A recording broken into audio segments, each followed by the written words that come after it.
निगरान वज़ीर-ए-आज़म से कुछ कहना चाहेंगे? 2 मरतबा पेट्रोल बढ़ा है उनके होते हुए। काकर साहब, आप 30,000 में अपना घर का किचन खर्चा वो बर्दाश्त करके दिखा देना, ये चौक में मुझे लटका देना। पेट्रोल पूरा करिए, घर का आटा पूरा करिए, ये बत्ती का बिल पूरे करिए और भुखिया मारेंगे वहाँ। पीडीएम की गवर्नमेंट ने इकोनॉमी तबाह कर दी। प्रैक्टिकली हुकूमत जो है इस वक्त नवाज शरीफ और शहबाज शरीफ साहब के जो के घरेलू मुलाजमीन वो चला रहे हैं। पाकिस्तान के अवाम के इस वक्त बहुत से मसाइल हैं, लेकिन इनमें सर फहरिस्त इस वक्त पेट्रोल की बढ़ती हुई कीमत है। आज के इस प्रोग्राम में हम आवाम के पास जाएंगे, पेट्रोल की बढ़ती हुई कीमत के असरात क्या हैं, आवाम से बराह रास्त बात करेंगे। इसके बाद पाकिस्तान पीपल्स पार्टी को एक शिकवा है कि उनको दीवार के साथ लगाया जा रहा है, वो हालात क्या हैं, इसके ऊपर पीपल्स पार्टी की क़यादत क्या सोच रही है, ये भी बताएंगे आपको। और चीफ जस्टिस साहब जाते जाते जो फ़ैसला दे के गए हैं उसके दूरअस असरात होंगे, तजियाकारों के पास भी जाएंगे। इस सारे प्रोग्राम में हम पाकिस्तान के मसाइल का अहाता करेंगे। उस सबसे पहले मैं आपके सामने ये बताता चलूँ कि इस वक्त इसी महीने में सितंबर में निगरान हुकूमत ने 2 मरतबा पेट्रोल की कीमत बढ़ाई है। अगर मैं जुलाई की बात करूं तो पेट्रोल 253 रुपये फ़ी लीटर था। जाती हुई हुकूमत ने भी इसमें इजाफा किया, लेकिन निगरान हुकूमत 2 मरतबा, एक मरतबा 1 सितंबर 15 रुपये पेट्रोल पड़ता है और एक 16 सितंबर को 26 रुपये। अगर आप देख सकें तो पेट्रोल की कीमत 332 रुपये कुछ पैसे है, यानी पाकिस्तानी अवाम को 333 रुपये फ़ी लीटर पेट्रोल मिल रहा है। ऐसा क्या हुआ है और इसके बाद आवाम का इस वक्त हालात क्या हैं, आइए आपको आवाम के पास लेकर चलते हैं।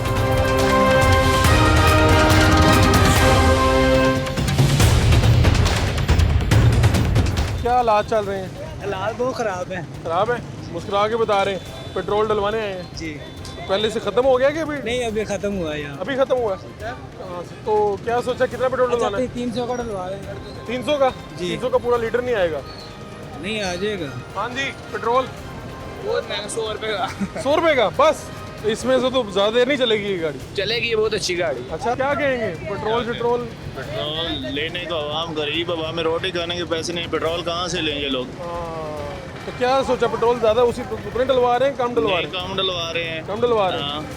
हो सकता है सस्ता हो जाए। सिराजुल हक ने अब धरना देना है। क्या क्या? सिराजुल हक ने अब धरना देना, हो सकता है सस्ता हो अच्छा? जाए। हाँ, अभी मैंने पोस्टर पढ़ा है।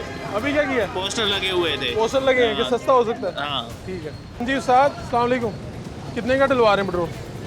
1100 का भैया। 1100 का? तो क्या महंगा कितना हुआ है, क्या सोच रहे हैं? तो 150 तो बाहर होया बेटा। सोच तो बाहर हो गया कम। ਤੁਸੀਂ अपनी चीज़ें बताई हैं ना, महंगाई की है। ਬਹੁਤ ਜੀ ਮਹਿੰਗਾਈ ਸਾਡਾ ਕਿਰਾਇਆ ਵੱਧਦਾ ਹੀ ਨਹੀਂ। किराया नहीं बदे? ਕਹਿੰਦੇ ਨੇ ਹੁਣ 25 ਰੁਪਏ ਵਧਿਆ, 25 ਕਹਿੰਦਾ 4 ਲੀਟਰ ਲੱਗੇਗਾ, 100 ਰੁਪਏ बढ़ा लो बस। ਬੜੀ ਆ ਤੇਰਾ ਲੈਣ ਜਾਈਦਾ, ਫਿਰ ਐਸਾ ਲੈਣ ਜੀ ਮਤਲਬ 500 ਕਿਰਾਇਆ ਵਧਾਓ ਜੀ। ਕਹਿੰਦੇ ਨਹੀਂ ਜੀ ਤੁਹਾਡਾ ਬੜੀ ਆ, 150-200 ਦਾ ਪੈਟਰੋਲ ਲੱਗਦਾ, ਜਿਹੜਾ ਜ਼ਿਆਦਾ ਐਕਸਟਰਾ ਉਹ ਲੈ ਲਓ, ਕਿਰਾਇਆ ਨਹੀਂ ਵਧਦਾ। हुकूमत में की कहोगे? ਕਿਹੜਾ ਹਕੂਮਤ ਨੇ ਜੀ, ਸਾਡਾ ਗੁਲਾਮ ਹੀ ਹੈ ਹਕੂਮਤ ਨਾਲ ਜੀ। अच्छा,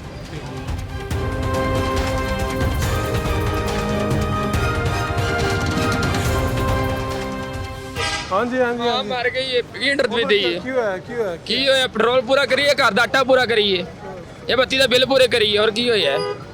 ਤੇ ਰਿਕਸ਼ਾ ਚਲਾਉਂਦੇ ਤੁਸੀਂ? हाँ जी। ਤੇ ਕੀ ਪੈਟਰੋਲ ਵਧਿਆ ਤੇ ਹੁਣ ਸਵਾਰੀਆਂ ਨੂੰ ਕਿਰਾਇਆ ਵਧਾਇਆ? सवारी कहती ਅਸੀਂ कल 40 दे गए हैं, तू 60 रुपये मांग रहे, कादे मांग रहे हैं?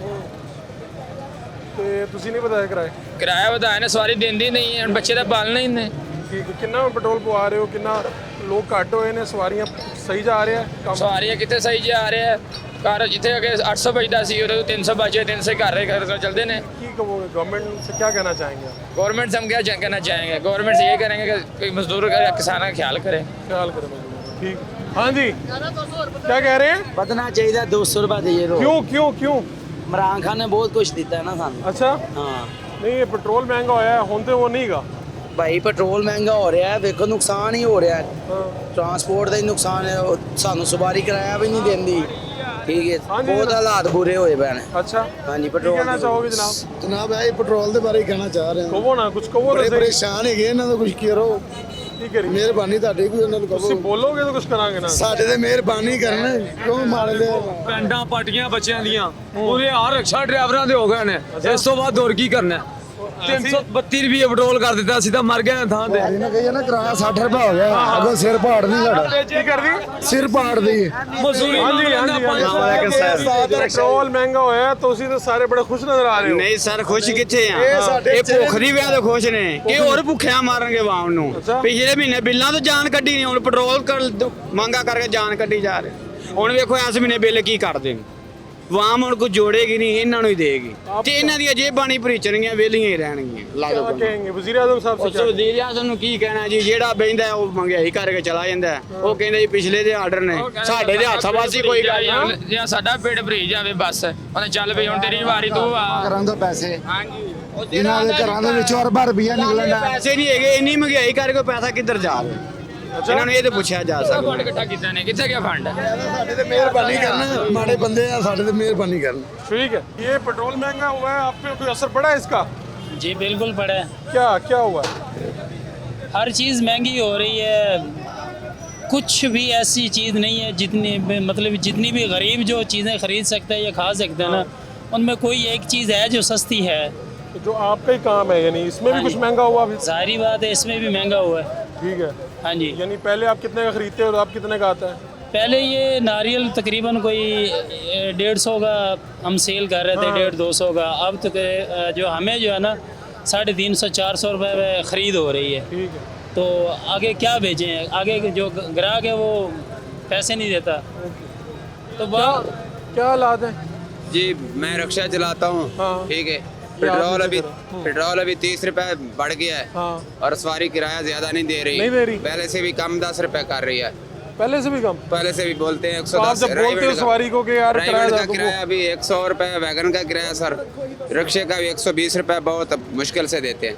वो क्या कहते हैं आगे से वो लड़ते हैं कहते हैं नहीं लड़ते नहीं है बोलते हैं बस ये किराया किराया अभी कम है सर मेहरबानी ठीक कह रहे हैं जी सही कह रहे हैं हालात कैसे हैं हालात बहुत मुश्किल कर दिए नून लीग वालों ने अच्छा हाँ जी बहुत मुश्किल कर दिए हैं ये एक बहाना इन्होंने ढूंढा हुआ है कि वो अब हाँ बच्चेदार बंदे हैं बहुत परेशान हैं हालात बहुत टाइट है महंगाई बहुत ज्यादा सर होगी ज्यादा है। बहुत ज्यादा होगी सर हमारे हुक्मरानों ने ना बहाना एक बनाया कि पीटीए के वोट दिया है तुमने वही सजा हमें दे रहे हैं ठीक है अच्छा और कुछ नहीं इस मुल्क का कर रहे हैं ये बेड़ा गर्क कर रहे हैं जलील कर रहे हैं कि ताकि खुद हमें ये कहें कि हमें नून लीग चाहिए क्योंकि हमारे ये 2 सूबे जो है ना ये मकसद इसी नून लीग के अंडर हैं बाकी जो 2 बलूचिस्तान और दूसरे भी आपको पता है इलेक्शन हुए हैं निगरान हुकूमत चल रही है यार वही है ना हम जलीलों को गरीब को तो जलील कर रहे हैं ना हमारे बात में कोई नहीं सोच रहा जो भी आता है अपने पेट के बारे में आप सोचता है निगरान वज़ीर आज़म से कुछ कहना चाहेंगे 2 मरतबा पेट्रोल बढ़ा है उनके होते हुए बस ये क्या कहें इनको कुछ कहेंगे भी तो हमारा कुछ नहीं होगा ये हुकूमत हमारी है ना कुछ भी नहीं करेगी हम जो भी कहें हम गाली निकालें हम प्यार से बात करें जो भी कहेंगे कुछ नहीं होगा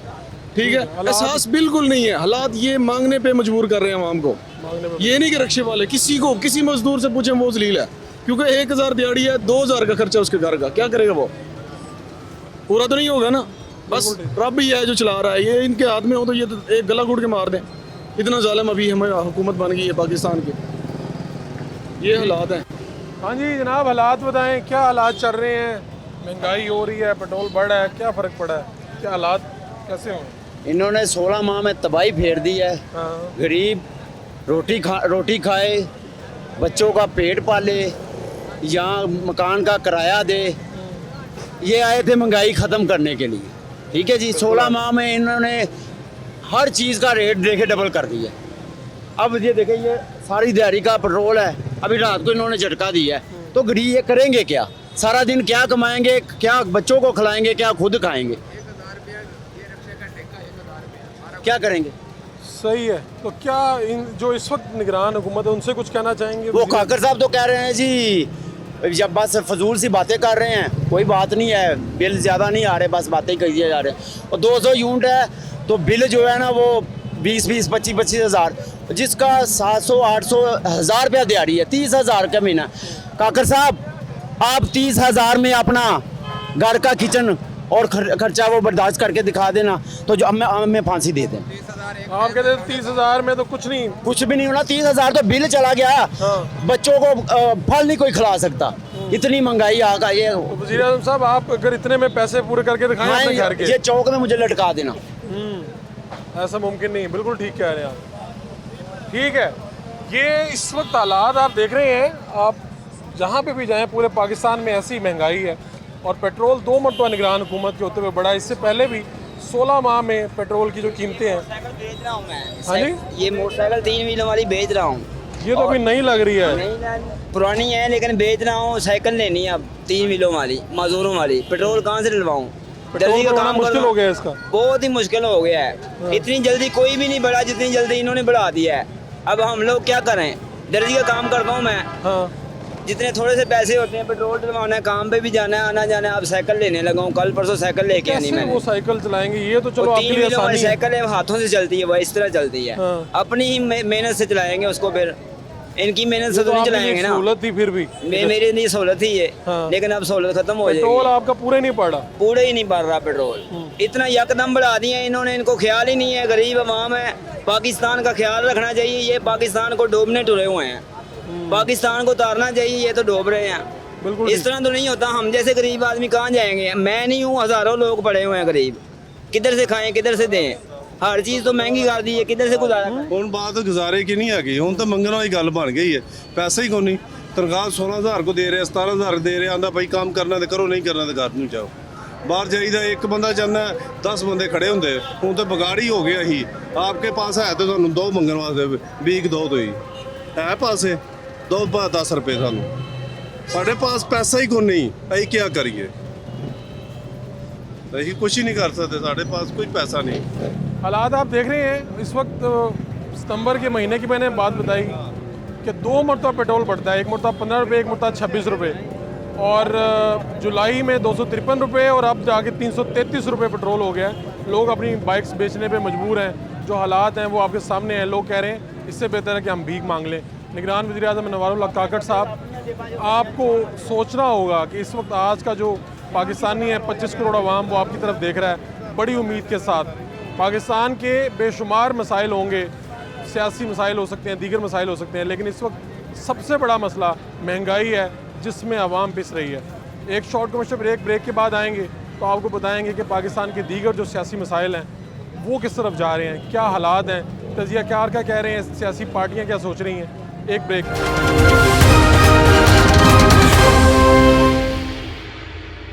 इस वक्त सियासी मंजरनामा क्या है, नवाज शरीफ की वापसी, सियासी इम्कानात क्या हो सकते हैं, पीपल्स पार्टी का शिकवा कि उनको दीवार के साथ लगाया जा रहा है, ये सारी बातें हमारे तजियाकार क्या कहते हैं।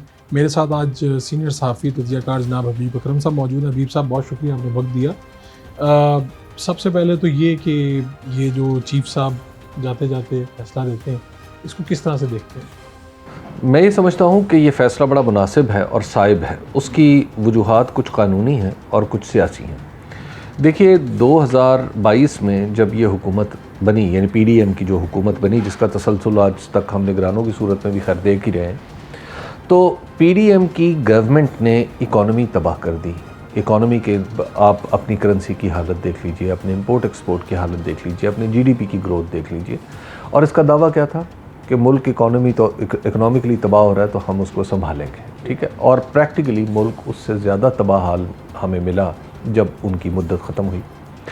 दूसरा जो काम उन्होंने नहायत ही मैं समझता हूँ भोंडे तरीके से किया, वो ये था कि नैब के कानून को इस तरह टेलर किया, बाकायदा तौर पर जगह जगह इस तरह कतर ब्योंत की कि उसमें पाकिस्तान की जो अब ये जो PDM है और इससे ताल्लुक़ रखने वाले जितने भी लोग हैं और उनके ऊपर जितने भी केसेस हैं वो ख़त्म हो जाए। मसलन एक कटिंग में अगर नवाज शरीफ साहब का केस चलिए निकल गया, यानी नवाज शरीफ साहब को एक रिलीफ मिल गया, लेकिन बाकी किसी दूसरे को नहीं मिला, तो फिर वहाँ से रख के दूसरी शिक को बदल लिया। फिर वहीं से देखा कि जरदारी साहब को रिलीफ चाहिए था, तो वहाँ से रख के उस शिक को इस तरह काट दिया। तो कोई एक प्रिंसिपल होता है ना जिसके ऊपर आप कानून बनाते हैं, और कानून आपकी पार्लियामेंट बना रही है, और पार्लियामेंट में वो लोग आके बैठे हैं जो बराह रास्त खुद मुल्ज़िम हैं, और मुल्ज़िमों ने ही बैठ के कानून में तब्दीली कर दी है, और इस तरह की है कि उन पर लगे हुए, उन पर दर्ज तमाम तर मुकदमात जो हैं वो तो ख़त्म हो जाएं, लेकिन बाकियों के लिए आप बाकियों के लिए रास्ते मुश्किल कर दें। एक बात। दूसरी बात यह है कि आपने ये कहा कि अगर एक आदमी 49 करोड़ और 50 लाख की, या 49 करोड़ और 99 लाख की अगर करप्शन करता है, तो ये तो उसके ऊपर शीरे मादर की तरह हलाल है। और 50 करोड़ से ऊपर गुनाह शुरू होता है। मतलब आप ये कैसे कर सकते हैं भाई? करप्शन जुर्म है ना। अब वो करप्शन की आप क्वांटिटी को भी तय कर रहे हैं और 50 करोड़ रुपया आप लेके जा रहे हैं। 50 करोड़ रुपया शायद पाकिस्तान के बहुत सारे लोगों ने वह देखा भी नहीं होगा कि 50 करोड़ रुपया क्या है। आपको और मुझसे कभी कोई लिखने को कहे 50 करोड़ रुपया तो हम सिफर गिनते गिनते इकाई, दहाई, सैकड़ा, हज़ार इस तरह गिनेंगे और तब जाके 50 करोड़ लिखेंगे। हमने तो कभी 50 करोड़ रुपया क्या इस मुल्क के लोगों के लिए आपने उनको मजाक समझा हुआ कि 50 करोड़ रुपए की करप्शन जो है वो 50 करोड़ रुपया अगर किसी ने लूट मार की है तो वो करप्शन है। दूसरी बात ये इसमें वाजे कर दिया, ख़त्म कर दिया गया फ़ारूक साहब कि एसेट बियॉन्ड मीन्स, यानी कोई शख्स की अपनी आमदनी से अगर वो उसके असासे ज़्यादा हैं, उसका लाइफस्टाइल आपको ज़्यादा नज़र आ रहा है तो उसके लिए भी आपने रास्ता खोल दिया। यानी अब आप ज़रा तसव्वुर कीजिए कि अगर एक डिप्टी कमिश्नर है या कोई भी सरकारी अफसर है या कोई भी MNA MPA है, हमारे सामने वो आवाम के वोट लेके आया, आवाम के सामने उसका एक मालूम रोज़गार का वसीला है और अचानक वो देखते हैं आप उसके सामने उनके पास गाड़ियाँ बड़ी बड़ी आ जाती हैं, वो इम्पोर्टेड पानी पीने लगते हैं और पता नहीं क्या कुछ करने लगते हैं, तो ये सब फिर कैसे हो जाता है? तो लिहाजा जो एसेट बियॉन्ड मीन्स है वो दुनिया भर में करप्शन के चार्जेस इसी तरह ही ट्रीट होते हैं। तो आप एसेट बियॉन्ड मीन्स के लोगों से पूछें तो सही ना कि भाई आप जवाब दें, बताएं कि ये असासे आपके पास कहाँ से आए, आपका ये लाइफस्टाइल क्यों है। तो वो भी इन्होंने एक सहूलत पैदा कर दी। आपको लगता है कि ये सारे मुकदमात अब बहाल हो जाएंगे? जी, अदालती हुक्म है कि बहाल हो जाएंगे। ठीक, अब ये सारे मुकदमात वहीं से चलेंगे जहाँ पे छोड़े गए। अब ऐसे में क्या अब अगला मंजरनामा आप क्या देख रहे हैं? नवाज शरीफ साहब का ऐलान होता है, दूसरी तरफ अटक में कैद हैं स्टम चेयरमैन PTI। क्या आवाम में इस वक्त क्या देख रहे हैं? वोट बैंक किसका है अभी तक? देखिए, आप अगर नंबर्स की बात करें तो आपके सामने चंद इलेक्शंस हैं। 2018 का इलेक्शन है जो लेटेस्ट आपके पास जनरल इलेक्शन का जो डेटा अवेलेबल है, उसमें पाकिस्तान तहरीक इंसाफ सबसे ज़्यादा वोट लेने वाली पार्टी है। उसके बाद आपके पास जो लेटेस्ट ट्रेंड्स हैं जो डॉक्यूमेंटेड हैं, वो आपको याद होगा कि 20 सीटें थी पंजाब की जहां पर इलेक्शन हुआ था जुलाई 2022 में। वो डेटा ये बता रहा है कि पाकिस्तान मुस्लिम लीग नून तो कहीं नहीं है, पाकिस्तान तहरीक इंसाफ है जो बेसिकली बुनियादी पार्टी है और जो जिसके मुकाबले पर इलेक्शन लड़ा जाता है। तीसरा जो दस्तयाब डेटा है वो ख़ुद उनका है जो पाकिस्तान तहरीक इंसाफ के चेयरमैन ने 7 नशिस्तों पर इलेक्शन लड़ा था और 1 नशिस्त पर वो हार गए थे। ठीक है, वो कराची की, और वो भी जो हारे थे वो भी सबको पता है। और वो नशिस्तें जब उस माहौल में जीती गई थी जब उनके बारे में ये तय था कि ये नशिस्तें जीत के इन्होंने अपनी कौमी असम्बली में नहीं जाना। ठीक है, तो लोगों ने उनके न सिर्फ उनकी ज़ात को वोट दिया बल्कि उनके मौक़िफ़ को भी सराहा वोट के ज़रिए। तो जो दस्तयाब डेटा है वो तो आपको बता रहा है कि पाकिस्तान तहरीक इंसाफ जो अवामी सतह पर वोट को कमांड कर रही है। अच्छा, क्या देख रहे हैं अभी कि ये जमातें तो इकट्ठी थी, हुकूमत कर रही थी, बाहर आई हैं तो PP का मुतालबा नज़र आता है फौरी इलेक्शन का, और नून कहती है इलेक्शन कमीशन अपना आइन के मुताबिक और कानून के मुताबिक। एक तो मैं इस बात को पूरे यकीन से नहीं कह सकता कि पाकिस्तान पीपल्स पार्टी का जो मौक़िफ़ है वो 90 डेज़ के इंतखाबात का है। एक तो मुझे इस पर पूरा यकीन नहीं है। उसकी वजह यह है कि अब जितनी भी अब तक के बयानात जितने भी सामने आए हैं वो 90 दिन का तकाज़ा करते हैं, साथ ही कुछ ऐसी बात कर देते हैं कि जो 90 दिन का तकाज़ा है वो काफ़ी माइल्ड हो जाता है। मिसाल के तौर पे बिलावल भुट्टो जरदारी साहब कहते हैं कि अच्छा 90 दिन के अंदर इलेक्शन होने चाहिए, साथ ही कहते हैं चलिए 120 दिन में हो जाए, हमें कोई तारीख़ दे दें। इसका मतलब यह है कि 90 दिन उनका तकाज़ा नहीं। आप बाकी उनकी जो जनाब आसिफ अली जरदारी साहब हैं उनका तो एक बयान बाकायदा ऑन रिकॉर्ड पे है कि उन्होंने कहा कि पाकिस्तान की मईशत पहले ठीक होनी चाहिए, सियासत बाद में होती रहेगी। ठीक है, ये तो इनडेफिनेट पीरियड ऑफ टाइम के लिए आप इलेक्शन को मुलतवी करने की बात कर रहे हैं। तो इसलिए पीपल्स पार्टी का भी ये दावा महले नज़र है कि वो 90 दिन के अंदर इलेक्शन चाहती है। पाकिस्तान मुस्लिम लीग नून का जहाँ तक ताल्लुक़ है तो पाकिस्तान मुस्लिम लीग नून ने हर वो कोशिश की है कि जिसकी वजह से इंतखाबात रोके जा सकें। आप उसकी मिसाल ले लीजिए कि जब 2 सूबों की असम्बलियाँ जनवरी 2023 में टूटी तो अप्रैल 2023 में इलेक्शन होना चाहिए था, और फिर उस पर अदालत ने हुक्म दिया, अदालत का हुक्म नहीं माना गया, अदालत ने दोबारा हुक्म दिया, दोबारा नहीं माना गया, 6 हुक्म दिया, 6 नहीं माना गया, और फिर हालत ये होगी कि पूरी की पूरी असम्बली जो है, उन्होंने असम्बली के एक मुक़द्दस ऐवान को PMLN ने बाकायदा तौर पर इस्तेमाल किया कि 2 सूबों के जो तकरीबन 2/3 लोग बनते हैं पाकिस्तान के, उन 2/3 लोगों को माफ़ कीजिएगा दस्तूर के मुताबिक दिया गया हक़ राय दही उन्हें ना दिया जाए। यानी खुद को पंजाब की नुमाइंदा कहती है वो जमात, और उसने पंजाब के हक़ राय दही पर डाका डाला, उसके इलेक्शन को रोका, खैबर पख्तूनख्वा के इलेक्शन को रोका। तो और फिर जाते जाते आखिरी दिन जो असम्बली तोड़ी गई 11 तारीख को, वो क्यों तोड़ी गई कि 60 दिन की बजाय 90 दिन का वक्त मिल जाए।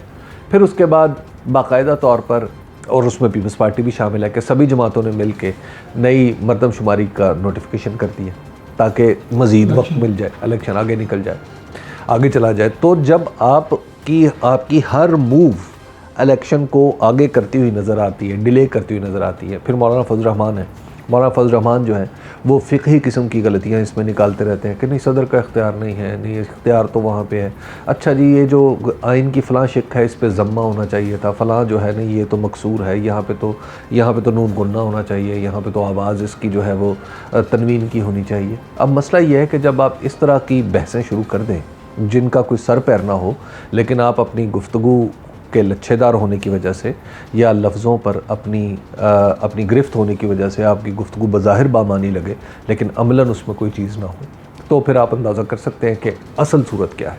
इस वक्त तो जो पीपल्स पार्टी है उनका ये शिकवा है कि उनको दीवार के साथ लगाया जा रहा है, इलेक्शन कमीशन, हुकूमत, शायद ये सब किसी एक पार्टी के लिए यानी नून के लिए कोई चीज़ बनाई जा रही है, ऐसा है हकीकत में कुछ? जी बिल्कुल ऐसा तो ये तो डेफिनेटली लगता है कि मुस्लिम लीग नून इस वक्त भी हुकूमत में रह कर भी हुकूमत में।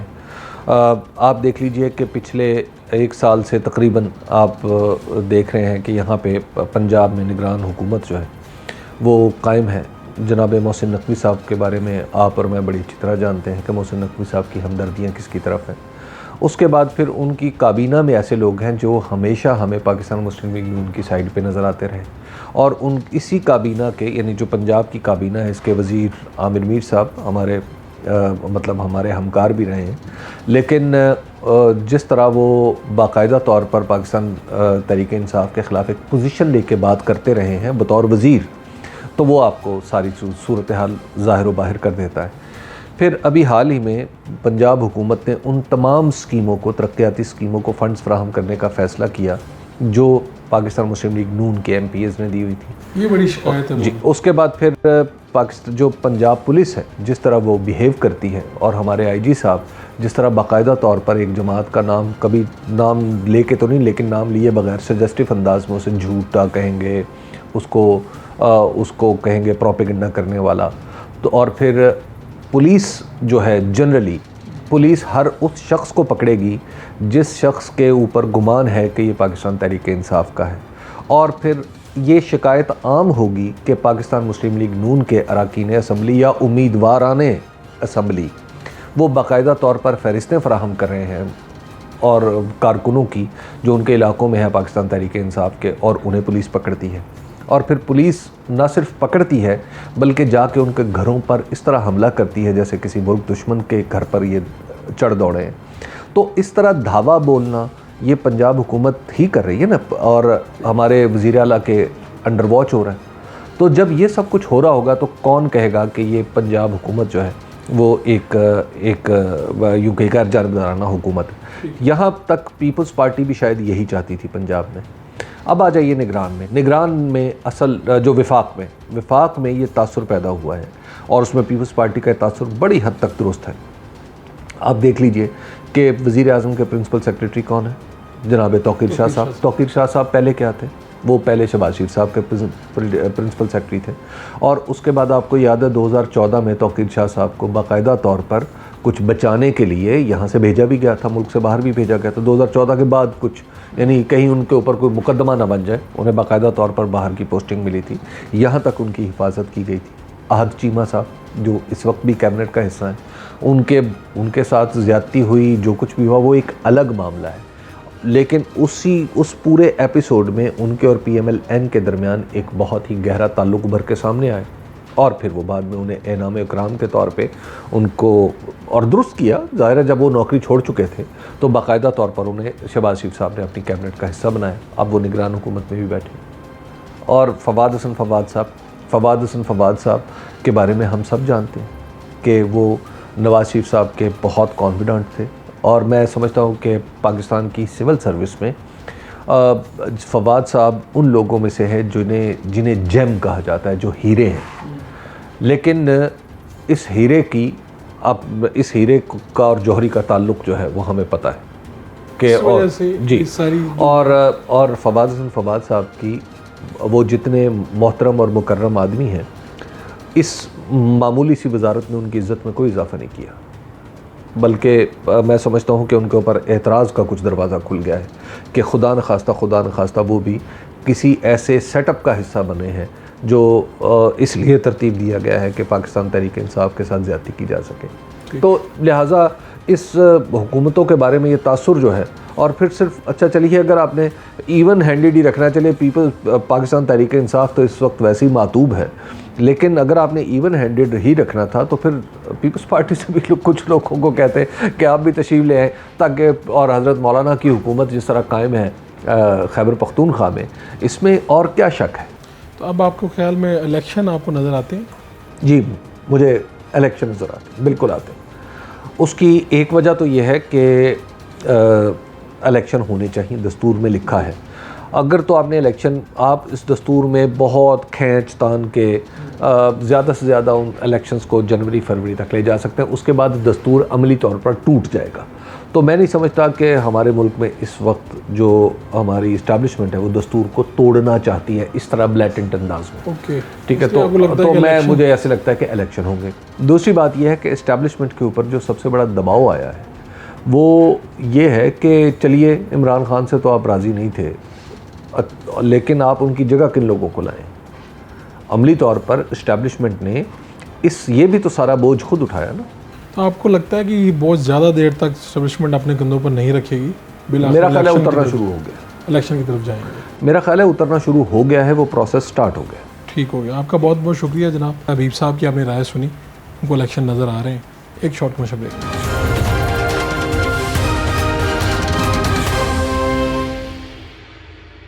वेलकम बैक जी। हमारे साथ पाकिस्तान पीपल्स पार्टी के रहनुमा जनाब फैसल मीर साहब मौजूद हैं।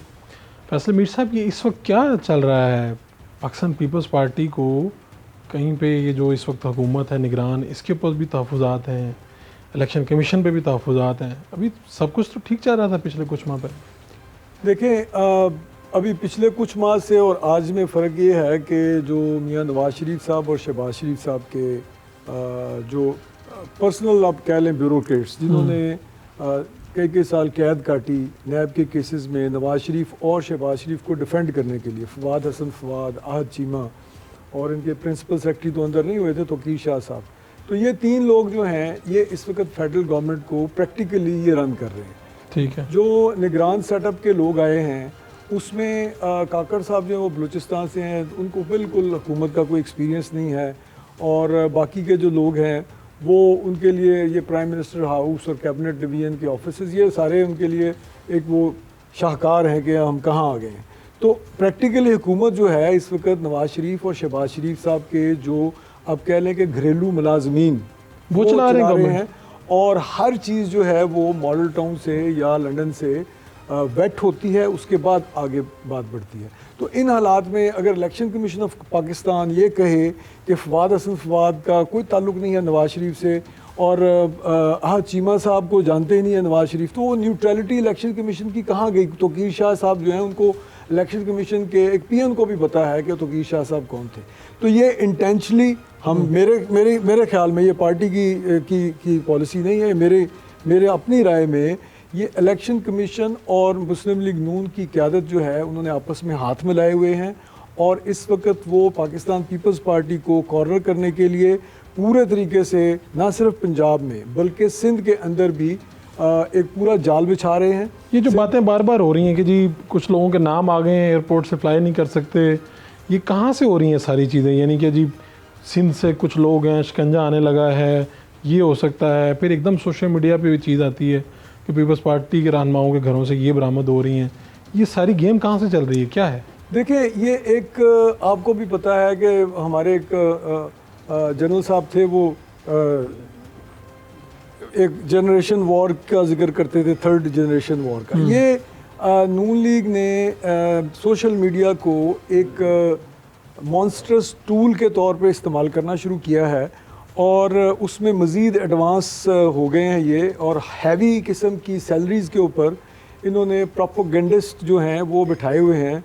गोएबल जिस तरह झूठ बोलता था और सारी दुनिया यही समझती थी कि ये सच है, वो गोएबल का ही मुहावरा है ना कि आप इतना झूठ बोलें कि लोग सच समझना शुरू कर दें। पहले ने जरदारी साहब के बारे में नून लीग ने यही किया और उसके बाद बीबी के बारे में यही किया और लोगों को ये इंप्रेशन दिया कि पीपल्स पार्टी एक करप्ट लोग हैं। अब ये जो भी ऊपर नीचे इन्होंने हमारे लीडरान के बारे में सोशल मीडिया पे फैलाया, ये बिल्कुल गोएबल की थ्योरी है। और अगर इनमें से कोई चीज़ भी सच्ची होती तो कोई वीडियो आती कि जी FIA छापा मार रही है इतने, अगर आप 1 अरब रुपया गिनने बैठ जाएं तो 5 दिन लगते हैं। आप बैंक में ले जाए ना 1 करोड़ रुपया, तो वो कहते हैं जी कल आइएगा, हम आज गिनती करेंगे। तो वो महीना तो गिनती करने में लग जाता है। ये जाते हैं सोशल मीडिया पे बैठ के निकाल लेते हैं। ये नवाज शरीफ की एक जो पुरानी पॉलिसी है कि इतना झूठ बोलो कि वो सच लगने लगे, ये उसने लंदन में बैठ के इंस्ट्रक्शंस दिए और ये शुरू हो गया काम। तो हमें तो पता चला आसिफ जरदारी साहब के ज़रिए कि जो इस वक्त निगरान वज़ीर आला पंजाब है वो उनके बेटे हैं, वो बोले बेटे हैं। तो इसकी भी आपको कहीं ना पीपल्स पार्टी को तो एक अच्छी फील्ड मिल गई खेलने के लिए पंजाब में, जो PTI आप पे इल्ज़ाम भी लगाती है। मोहसिन नकवी साहब जो हैं, आप उनकी बात कर रहे हैं, उनके तमाम सियासी पार्टियों के साथ बराबर के ताल्लुकात हैं। उनको नवाज शरीफ भी अपना बेटा समझते हैं, उनको अपना जो शुजात हुसैन साहब भी अपने बेटे की तरह समझते हैं, उनकी फैमिली का वो पार्ट हैं। और जरदारी साहब से भी उनके बीइंग अ जर्नलिस्ट अच्छे ताल्लुकात थे। अगर आपको याद हो, वो नवाज शरीफ साहब के भी इंटरव्यूज़ करते रहे हैं, शहबाज शरीफ साहब के भी सुरूर पैलेस में इंटरव्यू होते रहे हैं, जरदारी साहब के भी वो दुबई में इंटरव्यू करते रहे हैं, चौधरी शुजात साहब के वो वैसे ही फैमिली हैं उनके। तो वो उन्होंने एक बात की थी गुज़रते गुज़रते कि अगर मोहसिन, वो पूरा क्लिप नहीं है ना जी, उस बात ये हो रही थी कि उन्होंने कहा जी कि मोहसिन नकवी मेरा बेटा है, चौधरी शुजात ने। तो उसके जवाब में जरदारी साहब ने कहा हाँ, मोहसिन नकवी हमारा भी बेटा है। तो अगर आप नवाज शरीफ से पूछेंगे तो वो भी कहेगा मोहसिन नकवी मेरा बेटा है। तो वो तो एक उनके ताल्लुकात ऐसे हैं थे बीइंग अ जर्नलिस्ट तमाम पाकिस्तानी पॉलिटिशियंस के साथ। तो वो एक जुमला जो है वो हिट हो गया। उसका पीपल्स पार्टी को नुकसान ये हुआ कि इस जुमले को डिफेंड करते मोहसिन नकवी साहब ने लाहौर में पीपल्स पार्टी के झंडे उतरवाए कि क्योंकि लोग कहते थे जी जरदारी साहब का बेटा जो है वो झंडे लगवा रहा है। अब नकवी साहब को इसमें मैं ब्लेम नहीं करूँगा, वो CM है और पहले पीपल्स पार्टी के इतने झंडे कभी नहीं लगे थे। और पहली दफ़ा आप जब देखेंगे उनके नकवी साहब के बनने के बाद वो झंडे मैंने लगवाए थे और वो उतरवा दिए गए सिर्फ इसलिए कि लोगों ने कहा जी कि मोहसिन नकवी साहब जो है वो जरदारी साहब के बेटे हैं, उनके इस्तकबाल के लिए केयर टेकर। एक तरफ ये सूरत हाल, आपने जरदारी साहब से शिकायत नहीं की? वो एक अलग बात हो जाएगी, ज़ाहिर बात है हमने कहा और उन्हें भी यही जवाब मिला होगा। अब मैं आपको एक तरफ पंजाब की सूरत हाल ये है कि हमें पंजाब में भी इस वजह से बिल्कुल हम बैन हैं किसी भी ऑफिस। मैं आज तक मोहसिन नकवी साहब को नहीं मिला कोई भी जब से वो CM बने हैं, ठीक है। एक दफ़ा मुलाकात हुई सिर्फ, उसके बाद में। उसकी वजह क्या है कि he want to distance himself from any PPP वाला, ताकि उनके ऊपर ये नाम ना आए कि वो उनके जरदारी साहब से ताल्लुक। अब उसका नुकसान क्या हो रहा है? एक तो पीपल्स पार्टी की वैसे ही सुनवाई पंजाब में ख़त्म हो गई है उस एक जुमले की वजह से जरदारी साहब की। दूसरी तरफ फवाद हसन अपना चीमा साहब, आहद चीमा साहब और तुकीर शाह साहब, वो वैसे ही अज़ली दुश्मन है पीपल्स पार्टी के। उनकी ट्रेनिंग ही नवाज शरीफ साहब ने फ्रॉम द डे 1 इस तरह की है कि किस तरह पीपल्स पार्टी के लोगों को आपने कुचलना है, वहाँ पे DPOs आपने किस तरह लगाने हैं और SSP से कैसे मरवाना है पीपल्स पार्टी के कैंडिडेट्स को। तो हम तो इस वक्त पंजाब में समझें कि नवाज शरीफ साहब की उस ब्रूटैलिटी का सामना कर रहे हैं, शहबाज शरीफ साहब की उस ब्रूटैलिटी का सामना कर रहे हैं पीपल्स पार्टी वाले, जो कि हम मुशर्रफ या जनरल ज़िया के दौर में करते थे। अब दूसरी तरफ आवाज़ है सिंध में भी वही सूरत हाल क्रिएट हो गई है।